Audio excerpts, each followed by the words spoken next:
إن الحمد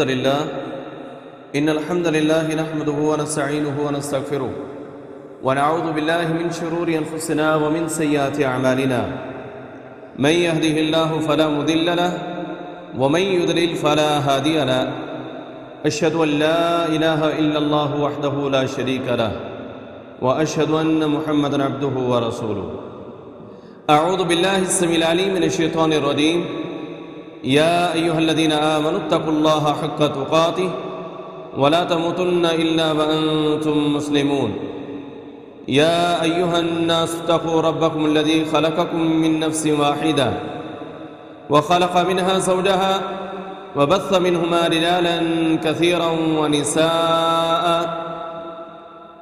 واتقوا الله الذي تساءلون به والأرحام إن الله كان عليكم رقيبا يا أيها الذين آمنوا اتقوا الله وقولوا قولا سديدا يصلح لكم أعمالكم ويغفر لكم ذنوبكم ومن يطع الله ورسوله فقد فاز فوزا عظيما أما بعد فإن خير الحديث كتاب الله وخير الهدى هدى محمد صلى الله عليه وسلم وشر الأمور محدثاتها وكل محدثة بدعة وكل بدعة ضلالة وكل ضلالة في النار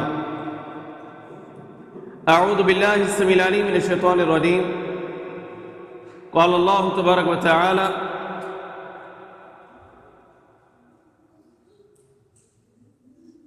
ما آتاكم الرسول فخذوه وما نهاكم عنه فانتهوا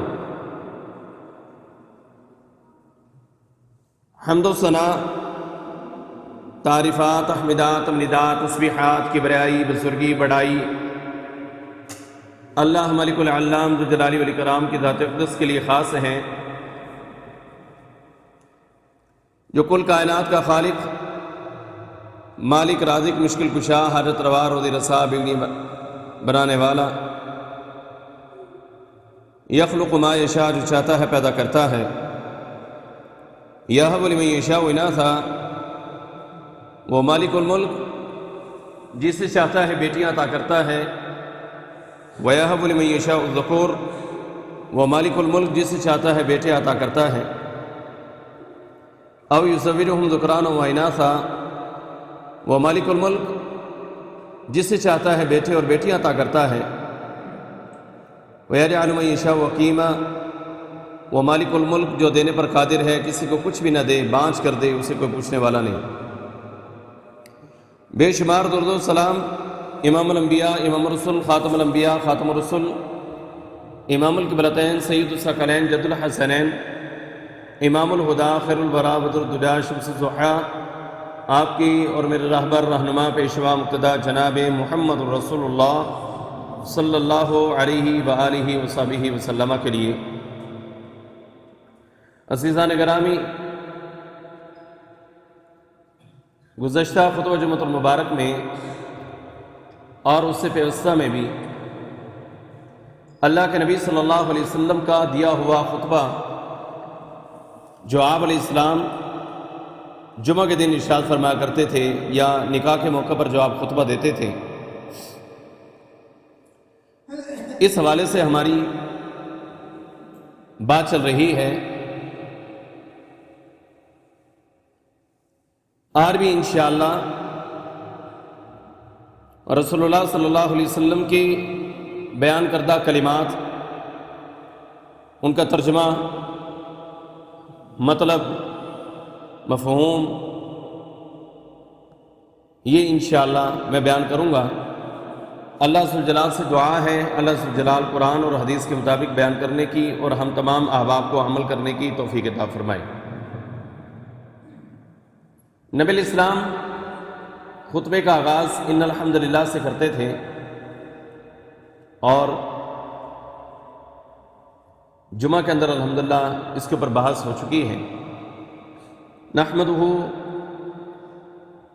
ونستعینہ ونستغفرہ،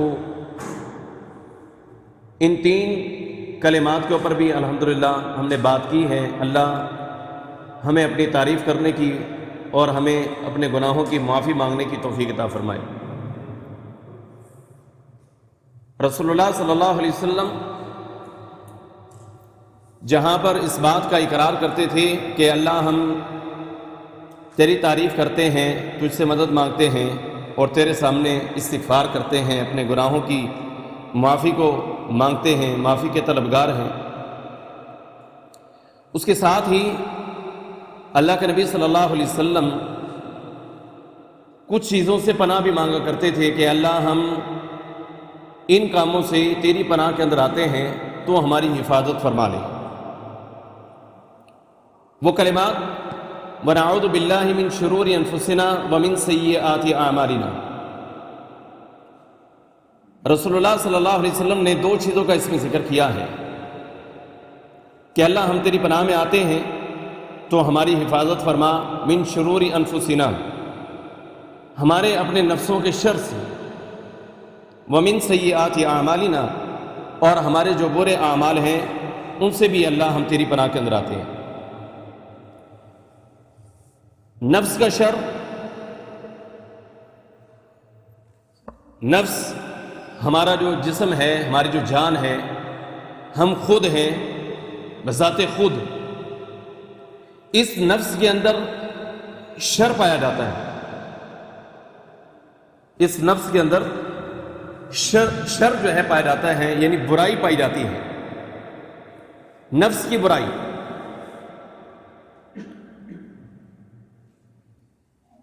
بعض برائیاں بری مجلس سے ہمیں ملتی ہیں، لیکن بہت ساری برائیاں ہم جب بالکل اکیلے ہوتے ہیں تب بھی برائی ہم سے سرزد ہو رہی ہوتی ہے، اور وہ نفس کا جو ہے وہ شر ہوتا ہے۔ اور اللہ کے نبی صلی اللہ علیہ وسلم اس نفس کے شر سے بھی اللہ کی پناہ طلب کر رہے ہیں کہ اللہ جو میرے اپنے نفس کا شر ہے اس سے بھی محفوظ فرما۔ اور صبح کے جو اذکار کرتے ہیں اس کے اندر بھی ہم باقاعدہ پڑھتے ہیں من شر نفسی ومن شر شیطانی وشرکی ومن شر شیطانی وشرکی، مختلف الفاظ جو ہے وہ ملتے ہیں اس کے زبر زیر پیشوں کے حساب سے، تو اس میں بھی ہم ایک دعا کر رہے ہوتے ہیں اللہ سے کہ اللہ میں تیری پناہ میں آتا ہوں، من شر نفسی، اپنے نفس کے شر سے بھی تیری پناہ میں آتا ہوں، ومن شر شیطان، شیطان کے شر سے بھی میں تیری پناہ کے اندر آتا ہوں، وشرا کی، اور شیطان کی طرح جتنے بھی شریک و کار ہیں جو برائی کی طرف ہمیں بلاتے ہیں، برائی کی دعوت دیتے ہیں، اس سے بھی اللہ ہم تیری پناہ کے اندر آتے ہیں۔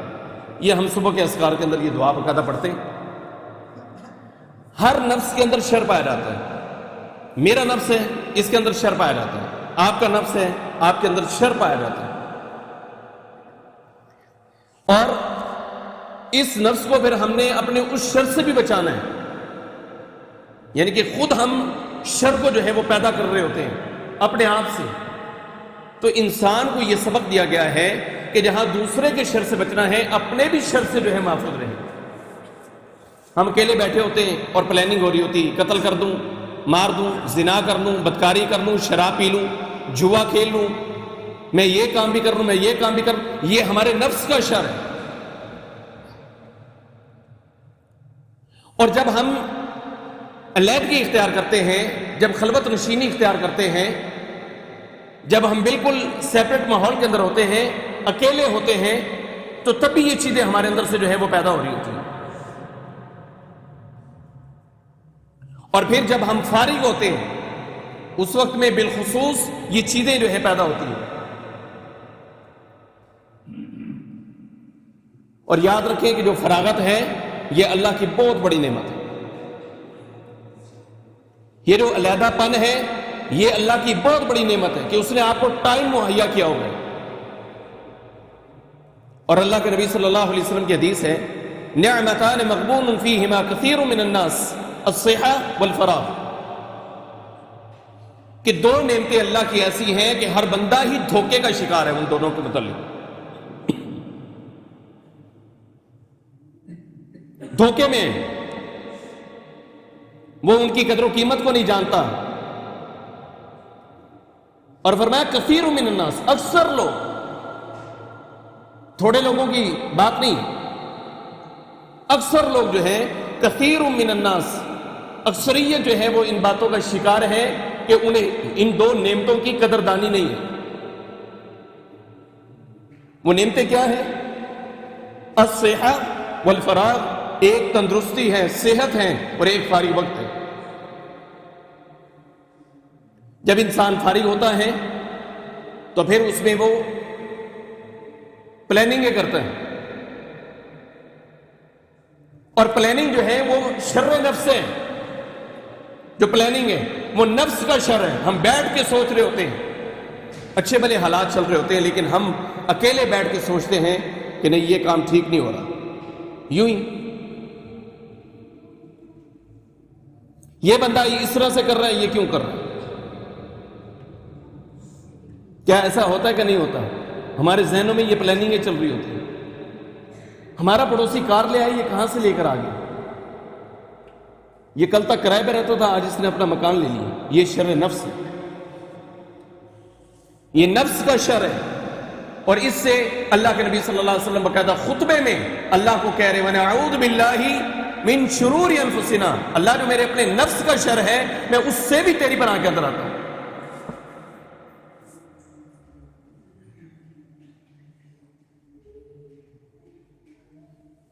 اس لیے کہ یہ نفس جو ہے ان النفس لامارۃ بالسوء، یہ نفس یہ برائی کا ہمیں حکم دیتا ہے کہ برائی کر۔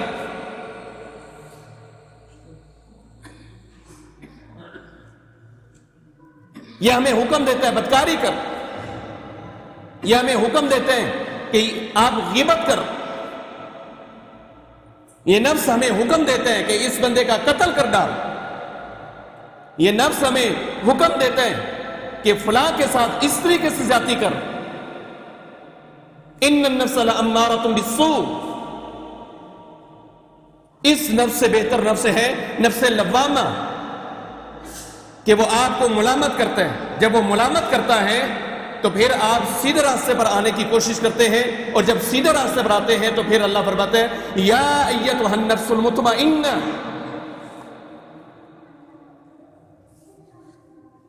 نفس امارہ یہ وہ ہے نفس امارہ جس سے اللہ کے نبی علیہ السلام پناہ مانگ رہے ہیں وَنَعُوذُ بِاللَّهِ مِن شُرُورِ أَنفُسِنَا۔ بہتر ہے کہ نفس لوامہ ہو جائے، کہ گناہ انسان سے ہوتا ہے، انسان خطا کار ہے، خطا کا پتلا ہے، جان بوجھ کے بھی کرتا ہے، انجانے بھی ہو جاتا ہے، لیکن لوامہ ہے کہ اس کا دل اس کو ملامت کرتا ہے کہ تو نے ٹھیک نہیں کیا۔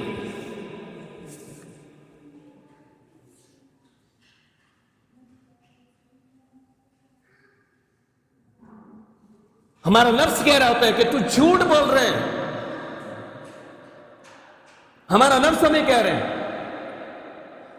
ہم چرب زبانی سے اپنی زبان کے ساتھ کسی کی زبان کو بند کر سکتے ہیں، ہم دلائل دے سکتے ہیں، دلیل دے سکتے ہیں، لوگوں کی زبانیں بھی بند ہو سکتی ہیں، لیکن اللہ تعالیٰ تو جانتا ہے۔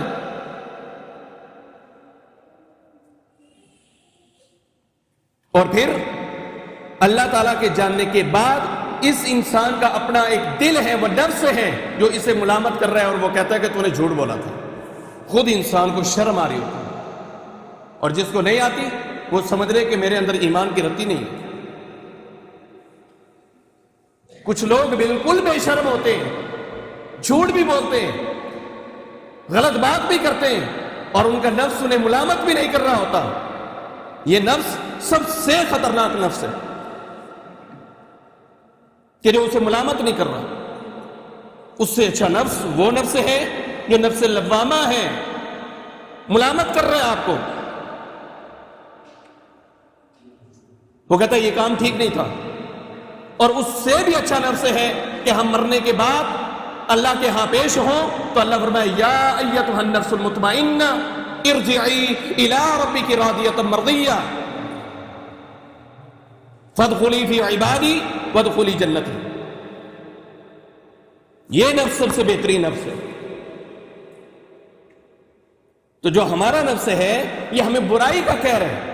کیوں کہہ رہے ہیں؟ میرے پاس فراغت ہے، فراغت، اور فراغت اللہ کہتا ہے میری نعمت ہے۔ اللہ کے نبی فرماتے ہیں کہ مسلمان اس نعمت کے بارے میں دھوکے میں، جب اسے فراغت ملتی ہے یہ غلط پلاننگ کرتا ہے۔ حالانکہ فراغت ایک ایسی نعمت ہے اللہ رب العالمین کی کہ جب ٹائم ملے فراغت کا اس وقت اللہ کی طرف رجوع کرنا چاہیے، اللہ کی طرف رجوع کرنا چاہیے، اللہ کی طرف جھکنا چاہیے۔ اللہ کہتا نہیں یا ابن آدم، اے ابن آدم، اے آدم کی اولاد، تفرغ لعبادتی املا صدرک غنا واسد فقرک،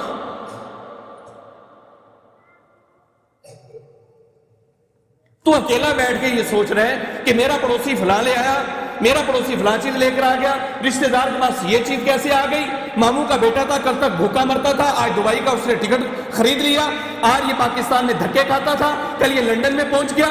اس سے بہتر نہیں ہے کہ تفرغ لعبادتی، تیرا رب تجھے کہتا ہے کہ آ میری عبادت کے لیے ٹائم نکال، میں تیرے سینے کو غنی کر دوں۔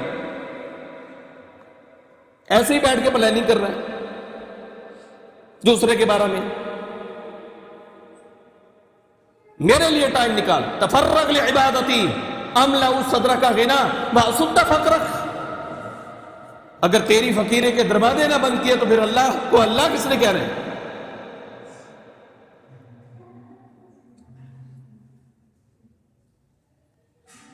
ہم سوچتے ہیں کہ وہ زیادہ کھا گیا اور مجھے کم مل گیا، ہم سوچتے ہیں کہ سارا حصہ ہی اسے چلا گیا، ہم سوچتے ہیں کہ ہمیں نقصان ہو گیا، ہم سوچتے ہیں کہ اس کا گھر بھر گیا اور میں اکیلا رہ گیا۔ سب غلط باتیں، یہ نفس ہے جو ہمیں شر کے اوپر ابھار رہا ہے، اور اللہ کے نبی علیہ السلام ہر خطبہ میں پڑھ رہے ہیں من اعوذ باللہ من شرور انفسنا، اللہ جو میرے نفس کا اپنا شر ہے اس سے بھی میں تیری پناہ میں آتا ہوں۔ حالانکہ کائنات کے امام محمد رسول اللہ صلی اللہ علیہ وسلم کی تو کوئی غلطی بھی نہیں ہے، کوئی گناہ نہیں ہے، کوئی ایسی چیز نہیں ہے، لیکن آپ دعا کر رہے ہیں من اعوذ باللہ من شرور انفسنا۔ تو کیا خیال ہے آپ کو اور مجھے کتنے گناہ کرنا چاہیے کہ جن کے دماغوں میں سوائے نیگیٹیوٹی کے اور کچھ آتا ہی نہیں؟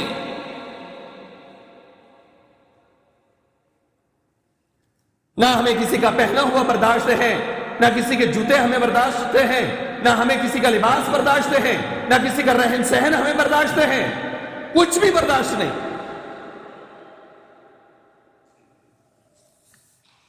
جس ذات کا، جس شخصیت کا، جس ہستی کا ایک بھی گناہ نہیں ہے، وہ ہر خطبے میں کہہ رہے ہیں اللہ میں تیری پناہ میں آتا ہوں، میرے اپنے نفس کے شر سے مجھے محفوظ فرما، اور جن کے شر ہی شر ہیں، میرے جیسے، آپ کے جیسے لوگ، سب کے اندر شر پایا جاتا ہے، ہم نے کبھی اس کی طرف توجہ نہیں دی۔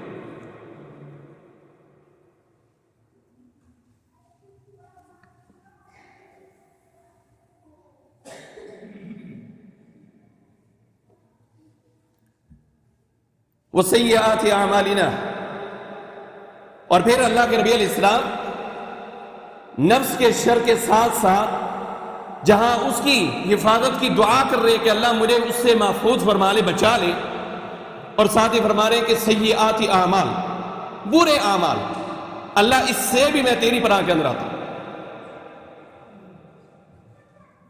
اللہ کے نبی کے سیئات اعمال ہے نہیں ہے؟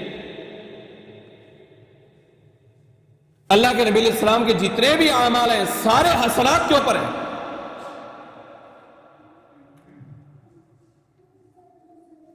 اور آپ علیہ السلام یہ رسمی نہیں پڑھ رہے کہ بس خطبہ ہے تو پڑھ دیا، نکاح ہے تو پڑھ دیا، آپ کو معنی کا پتہ ہے، اللہ کے نبی کو پتہ ہے کہ میں اللہ سے کیا بات کر رہا ہوں، کیا ڈسکس کر رہا ہوں، کیا گفت و شنید ہو رہی ہے، ایک بندہ اپنے رب سے کیا مانگ رہے ہیں، اللہ کے نبی علیہ السلام کو باقاعدہ اس کا پتہ ہے۔ لیکن ہم نے سیئات اعمال سے کبھی ہم نے پناہ نہیں طلب کی ہوگی کہ اللہ برے اعمال سے ہمیں محفوظ کر دے،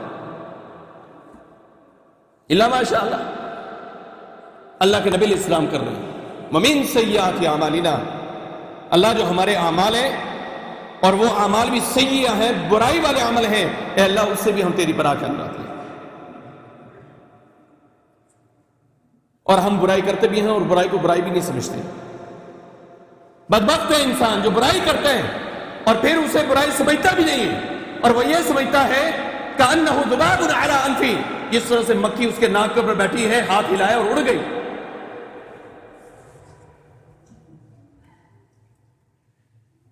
لیکن مومن کیا کرتا ہے؟ اللہ کے نبی صلی اللہ علیہ وسلم کی اس کے بارے میں بھی حدیث ہے، مومن اپنے گناہ کو، بلکہ یہ غالباً انس رضی اللہ عنہ اس کے راوی ہیں، اللہ کے نبی کا فرمان نہیں ہے، موقوف روایت ہے، موقوف یعنی ان کا اپنا فرمان ہے کہ وہ کہتے ہیں کہ کنا نعود فی عہد رسول اللہ صلی اللہ علیہ وسلم، ہم اللہ کے نبی علیہ السلام کے دور میں ان جیسے اعمال جو اب اس دور میں کیے جا رہے ان کو سمجھتے تھے من الموبقات، کہ یہ ہلاک کر دیں۔ صحابی رسول کہتے ہیں انہوں نے ماحول دیکھا نا اللہ کے نبی علیہ السلام کے جانے کے بعد، تو وہ یہ سمجھ رہے ہیں کہ اس دور میں اب جو عمل ہو رہے ہیں، فرمایا کہ ہم اللہ کے نبی کے دور میں ان اعمال کو ہلاک کرنے والا سمجھتے تھے۔ بات سمجھ میں آئی؟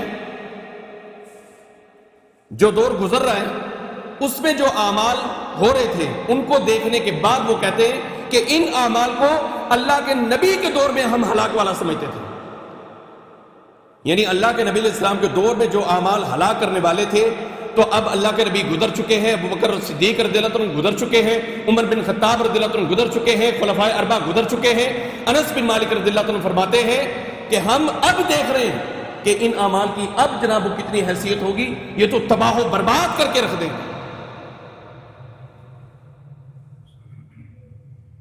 اگر سیدنا انس رضی اللہ عنہ کے دور میں وہ اعمال تباہ و برباد کرنے والے تھے تو اب تو 1442 43 44 سال گزر چکے ہیں۔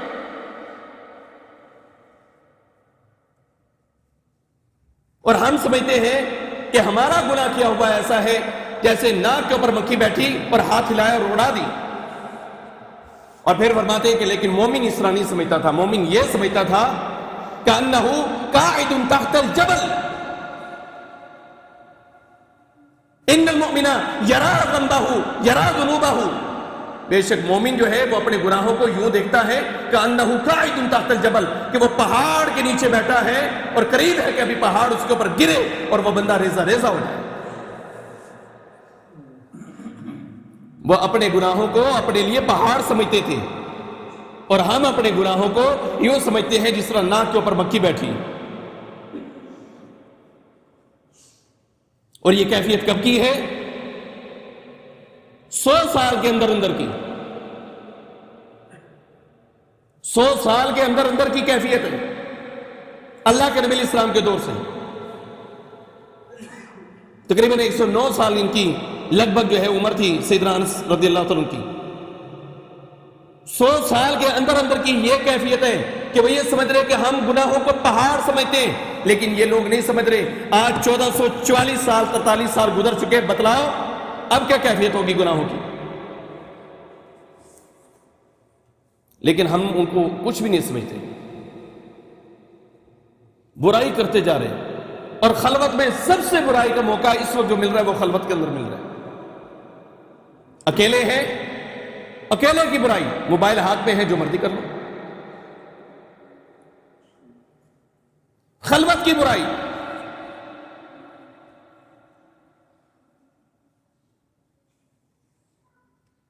قیامت کے دن لوگ آئیں گے اور ان کے نیکیاں بھی ان کی یوں ہوں گی جس طرح بڑے بڑے پہاڑ ہیں، لیکن اللہ ان کی نیکیوں کو ہوائے منصور کر دے گا، بالکل یوں کر دے گا جس طرح ہوں گی نہیں۔ پوچھا گیا کہ سبب کیا ہے؟ بتایا گیا کہ سبب ان کا یہ ہے کہ ان کی اپنی خلوتیں جو ہیں وہ پاک نہیں تھی۔ اللہ کے نبی نے کہا کہ ان کی خلوتیں پاک نہیں ہوں۔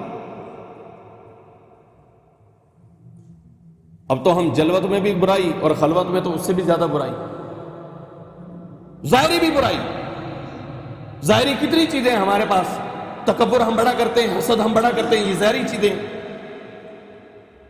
دوسرے کو دیکھ کے جل جاتے ہیں، اپنے آپ کی بڑائی کرنے لگ جاتے ہیں کہ میں بڑی چیز آئی۔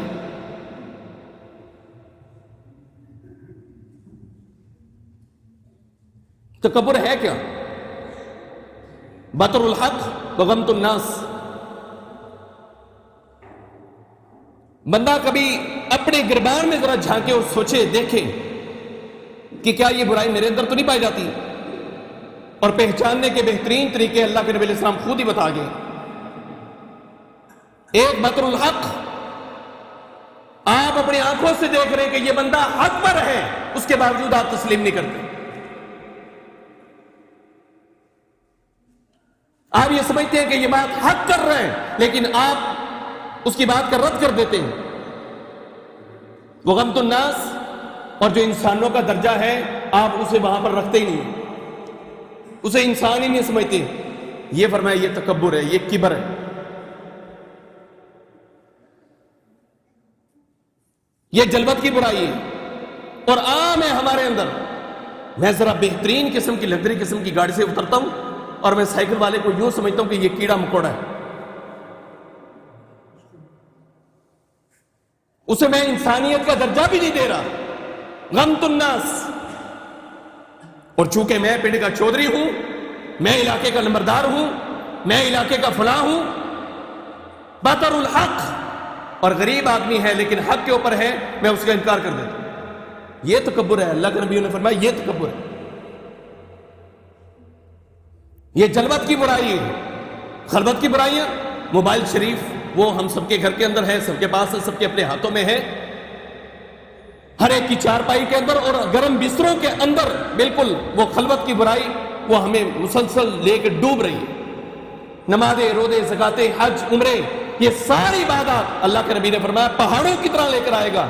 عبادات پڑی ہیں لیکن اس بندے کی نیکیاں اللہ ضائع کر دے گا، اس لیے کہ اس کی خلوت پاک نہیں تھی.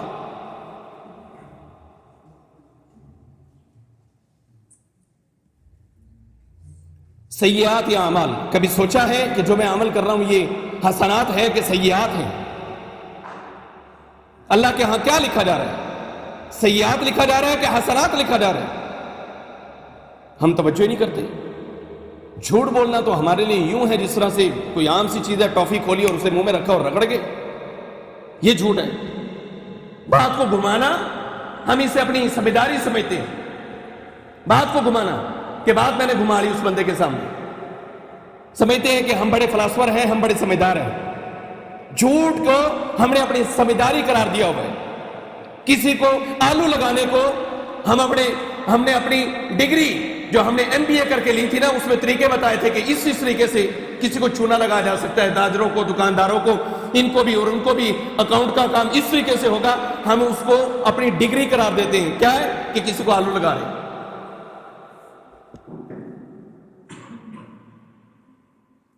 یہ سیئات ہے میرے بھائی، سیئات.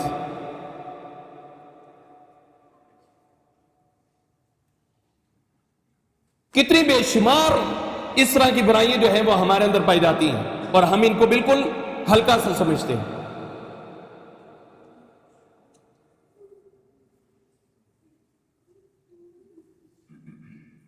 دکاندار اپنے گاہک سے پیسے لے کر چیز دیتا ہے اور اسے بقایا نہیں دیتا اور اسے علم میں آ جاتا ہے کہ میں نے نہیں دیا، آندھا چل خیر ہے کوئی بات نہیں. یہ سیئات پہ وہ اس گناہ کو بالکل ہلکا سمجھ رہے ہیں کہ یہ ہلکا ہے. طے ہوا تھا کہ 20 گیج کی چادر ہم نے فلاں بندے کو دینی ہے لیکن ہم 19-18 کی دے رہے ہیں، لیکن ہم سمجھ رہے ہیں کہ نہیں چل جائے گی کوئی بات نہیں. یہ سیئات میں سے.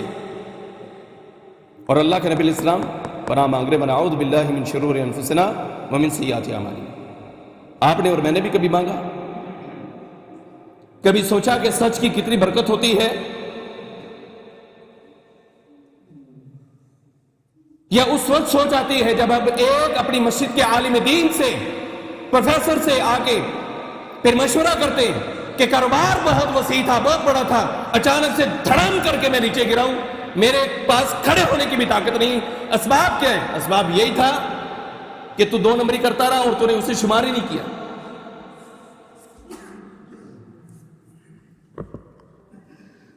کیسا ہو سکتا ہے کہ ایک بندہ مات تول میں کمی نہ کرے اور وہ برباد ہو جائے؟ وہ جب نہیں کرے گا اللہ اس کو پھالے اور پھولے گا، پھلائے گا اسے، پھل لگائے گا اسے. اور جب وہ کمی کوتاہی کی طرف آتا ہے، وہ چھوٹی سی ہی کیوں نہ ہو، وہ لکھی جاتی ہے. اور وہ ایک غلطی جو ہے ہمارے لیے سبب بن جاتی ہے ہماری پوری زندگی کو برباد کرنے کے لیے، ہماری پوری لائف کی محنت کو تباہ کرنے کے لیے صرف ایک غلطی.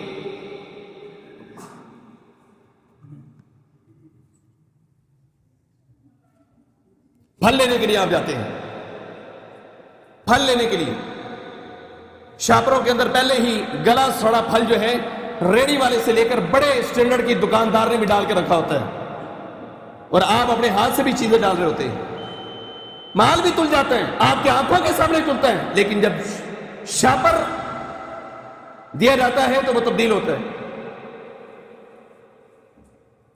اللہ رب العالمین نے مال تول کرنے والی ایک پوری قوم کو برباد کر دیا، اس مال تول کے اندر کمی کرتی تھی۔ وَيْلٌ لِّلْمُطَفِّفِينَ الَّذِينَ إِذَا اكْتَالُوا عَلَى النَّاسِ يَسْتَوْفُونَ، خود لیتے ہیں، پورا لیتے ہیں، وَإِذَا كَالُوهُمْ أَوْ وَزَنُوهُمْ يُخْسِرُونَ، لیکن جب دوسرے کو دیتے ہیں تو پھر اس میں خسارہ کرتے ہیں۔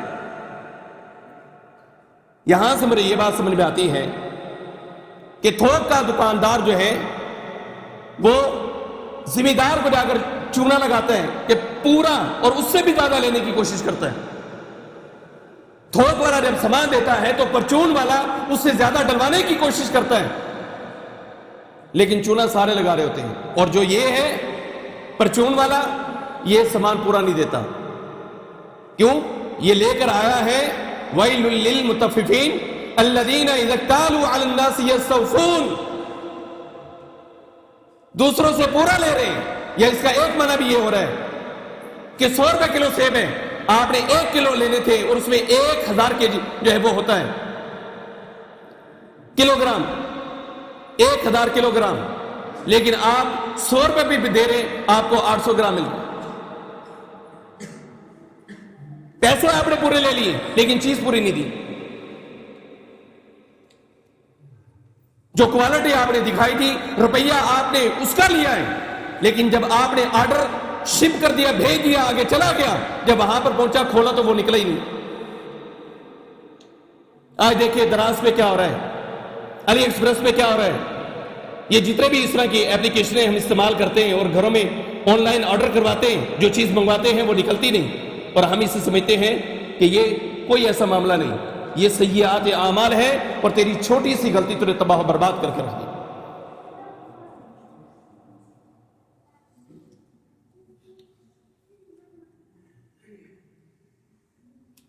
منگواتے مرغا ہے، نکلتا کچھوا ہے بیچ میں سے، منگوائی کوئی چیز آتی ہے، نکلتی کوئی چیز ہے، اور اسے مسلمان یہ سمجھ رہے ہیں کہ یہ بالکل ٹھیک کر رہا ہوں میں۔ اسے کیا پتا کراچی سے شپ ہوا تھا، وہاں سے چڑھا تھا مال، اسلام آباد میں گیا، ملتان میں گیا، لاہور میں گیا، اتنی دور سے کون دوبارہ ڈیلیوری جو ہے وہ واپس کرے گا؟ اور باہر والوں کے کام دیکھ لیں، آپ امیزون سے کوئی چیز منگوا کے دیکھیں، جو دی ہے، جو بک ہوا ہے، وہی چیز آپ کو ملے گی۔ امیزون پورا کر رہے ہیں، لیکن ہمارے لوکل جتنے بھی اس طرح کے سافٹ ویئر جو ہم استعمال کرتے ہیں، جس کے تھرو سے ہم یہ چیزیں منگواتے ہیں، کوئی بندہ کوئی چیز پوری نہیں دیتا۔ فوڈ پانڈا پیسے پورے لے رہے ہیں، لیکن جو چیز لے کر آ رہا ہے ڈیلیوری کی وہ بالکل بیکار ہے، اور یہ سمجھ رہے یہ کوئی چیز نہیں ہے۔ اللہ کی قسم، یہود و نصارہ کلمہ لا الہ الا اللہ محمد رسول اللہ پڑھ لینا، جنت میں وہ ہم سے پہلی سیٹوں کے اندر ہوں گے، اگر وہ کلمہ پڑھ لیں۔ ان کو جنت میں روکے ہوئے صرف ایک چیز ہے، اور وہ کلمہ لا الہ الا اللہ محمد رسول اللہ ہے، اور ہم نے کلمہ تو پڑھا ہوا ہے، ٹکٹ تو جنت کا ملے گا ہی ملے گا، اس میں تو کوئی شک نہیں۔ ہر مسلمان نے جنت میں جانا، پاویں کوٹ کھا کے جائے گا تو ضرور، لیکن مار بڑی پڑ گئی، اس لیے کہ فراڈ میں نے کیا، دھوکہ میں نے دیا، جھوٹ میں نے بولا، برائیاں میرے اندر، بدکاریاں میرے اندر، ہر محکمہ، ہر دنیا کی چھوٹی سے چھوٹی چیز بھی آپ لے لیں، اللہ کی قسم یہ برائی کر رہا ہے، اور اس نے کبھی سیئات میں شمار ہی نہیں کیا۔ وہ یہ سمجھتا ہے کہ ریسرا کا انہ ذباب، کہ وہ ایک مکھی ہے اور بیٹھی ہے ناک کے اوپر، ہاتھ ہلایا اور اڑا دی۔ یاد رکھ، تو آج اس کو یہ سمجھتا ہے کل قیامت کے دن تیری ایک چھوٹی سی بھی برائی تیرے کھاتے کے اندر اگر نکل آئی، اور اس کے عوض میں اللہ نے کہا کہ نیکیاں دینی ہیں، اور تیری نیکیاں تقسیم ہو جائیں، تو باپ کے پاس بھاگ، ماں کے پاس جا، بہن کے پاس جا، بیٹی کے پاس جا، بیٹے کے پاس جا، بہو کے پاس جا، دوست رشتہ دار ہم نوالا ہم پیالوں کے پاس جا، جو جتنے بھی تیرے ساتھ کاروبار کرنے والے تو ان کے پاس جا، کوئی ایک بھی تجھے ایک نیکی دینے کے لیے تیار نہیں ہوگا۔ یار کما کے کتنا کھا لے گا؟ کھانی پھر بھی 2 روٹیاں ہیں۔ ایک مزدور ہم سے بہتر ہے، وہ 4 روٹیاں کھا کے دوبارہ کام پہ جڑ جاتا ہے، اور ہم جیسے لاکھوں روپے کما کے 1 روٹی نہیں کھا سکتے، بیماری ہے، شوگر ہے، میٹھا نہیں کھا سکتے، کینسر ہو گیا، بلڈ پریشر ہمیں، ہر بیماری کا شکار ہمیں، ہم نے لاکھوں کمائے، ہم کھانے کے قابل نہیں، اور مزدور صرف 1000 روپے دہاڑی لیتا ہے، 4 روٹیاں صبح، 4 دوپہر، 4 شام کھا کے بھی صحت مند اور توانا ہے، اس لیے کہ اسے پتا کام کرنا 1000 روپے ملنا بس۔ ہم سے تو بہتر وہ ہوا نا کہ اس نے کمایا اور اس نے صحیح اڑایا، اور ہم نے کمایا اور الماریوں کے اندر رکھ دیا، میٹھا بھی نہیں کھا سکتے، کھانے لگے بیوی بول پڑتی ہے، بچے بول پڑتے ہیں، وہ ابا جی مرنا دے،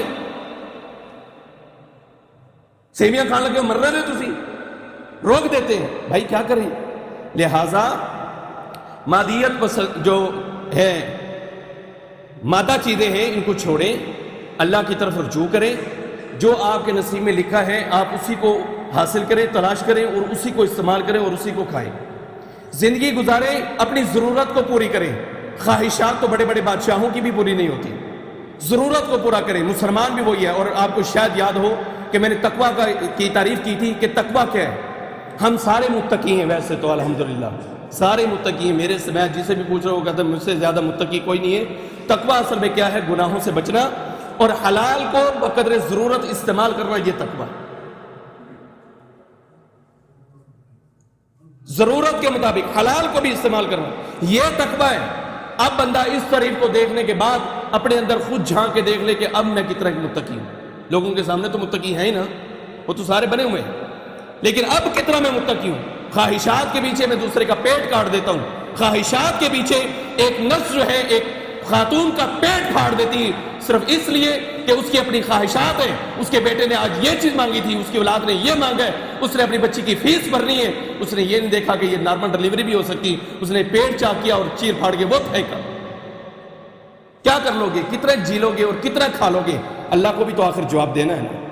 اللہ سے دعا ہے اللہ ذوالجلال ہم سب کی گناہوں کو معاف کرے، ہمارے اوپر اپنی رحمتوں کا نزول فرمائے۔ اللہ ہم اس قابل نہیں ہیں، لیکن اے اللہ تیری رحمت کے پھر بھی طالب ہیں، تو ہماری سیئات سے تجاوز فرما، ہم سے درگزر فرما، ہماری جو حسنات ٹوٹی پھوٹی ہیں ان کو تو اپنی بارگاہ کے اندر قبول فرما، اور ہمیں اعمال صالحہ کرنے کی توفیق دے۔